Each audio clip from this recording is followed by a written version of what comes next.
Hi, everybody.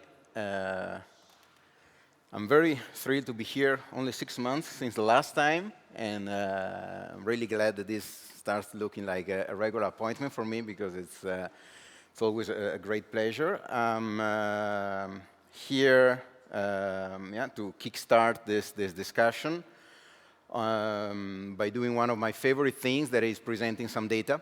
I'm an economist. I love data, and I love throwing around data. You can believe or not the data, but it's nice to play with. And in particular, in this case, I'd like to take a look at the impact of e-lending on book purchasing habits in Europe. In the spirit of, as Jose Manuel said, cooperation, our point, we're going to show that e-lending has an impact on book purchasing, which is, for me, a call for precisely cooperation between publishers and libraries, and also, of course, booksellers and authors. We're all part of one ecosystem, and the main message is that anything we do should take into account everybody's needs and be as beneficial for everyone as possible. So, we, just briefly, I'm from the Federation of European Publishers. We represent publishers, national associations of publishers of books, learned journals, and educational materials from 28 countries in Europe, from 29 different associations in 28 countries. We cover pretty much the whole of Europe. We invited the Ukrainian Publishers Association to be our special guest, given their dramatic situation. And what we did a few months ago was to commission GfK, the market survey company, to do a study on a behavioral study, so surveying users of digital lending services around Europe, in particular in this case in 3 countries, Sweden, France, and Italy, to assess the impact that e-lending had on their book purchasing behavior, and also to have bit of an idea of the profile of the people who use e-lending services. We were inspired by an analog study, and a similar study that was carried out in Germany 3 years ago on behalf of the German Publishers Associations, and which caused the thing to disappear, which raised some concern in publishers because they noticed that, among other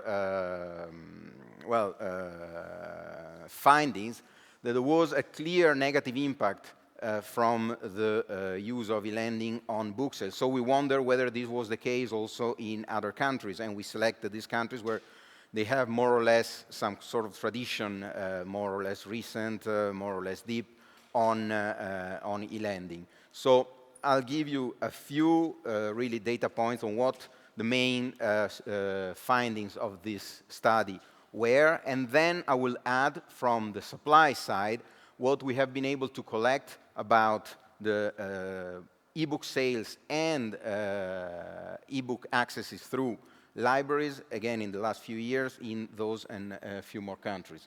So, to begin with, we see Sweden, France, and Italy, the proportion of borrowers. Some people borrow, most people borrow, of course, both print and audio. Some people, actually, most people borrow still mainly print books and physical audiobooks. There's a significant proportion of people who borrow both, and then a few people borrow only in digital. We can notice, most of all, that Sweden is quite advanced, more than any other country, in the use of digital services, with almost 20% of people who borrow only in digital.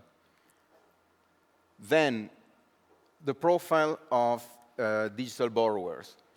We, GfK found out that, on average, digital borrowers are slightly more affluent, so they have a higher income than the average population in each of the countries.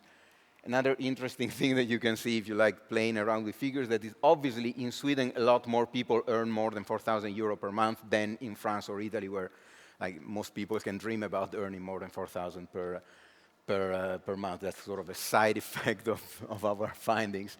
But yeah, broadly speaking, people who borrow books digitally are slightly more affluent than the average population in the countries surveyed. At the same time, digital borrowers are also, on average, a bit more educated than the average population.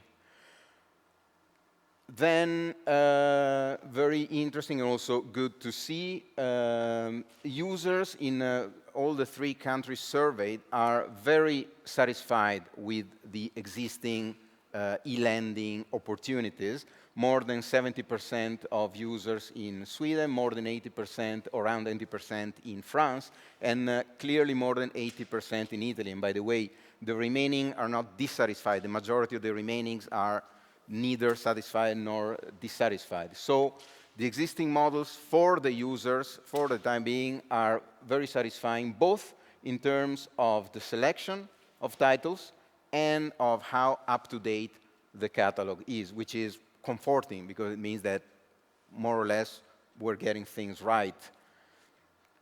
Then coming to the big question, what impact has the use of e-lending had on your book purchasing habits? Here came something at the same time surprising in a way and a bit concerning as well. We expected that the impact would have been clearer on the purchasing habits of ebooks, whereas actually more respondents declared that because they're using e-lending, they're buying fewer print books. That was quite unexpected, although afterwards we kind of reflect that it might be, and it looks like, getting a sort of habit of borrowing digital books somehow triggered, accelerated a migration of people from reading in print to reading in digital. The thing is that altogether we notice maybe inevitably, a negative impact on purchasing habits. So we have 45% of respondents in Sweden who, since they use e-lending, purchase fewer print books or no longer buy print books. The percentage is 36% in France and 37% in Italy. So that's quite significant. Whereas you see that the amount of people that purchase fewer ebooks, while significant, is not as big as that in print. So there is an overall reduction, but also a sort of migration from print to digital, apparently triggered by the use of e-lending. Might as well, well, it could be just as simple as the fact that people get a taste for reading in digital this way and end up altogether buying fewer books in print and more or less having a neutral impact or only slightly negative impact on their purchasing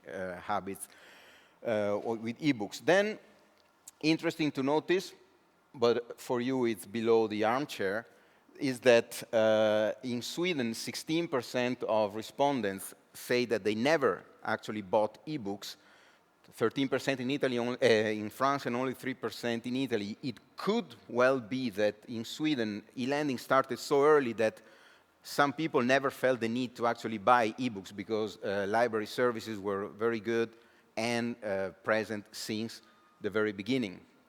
Here we compare the previous results with the results in Germany, which were even more concerning for publishers because there, not only did 45% of respondents declare that they were buying fewer or no longer buying print books, but 46% had the same negative impact on their purchasing habits on ebooks. But since this is just one side of the story, we wanted also to have a look at what's happening on the market from the supply side.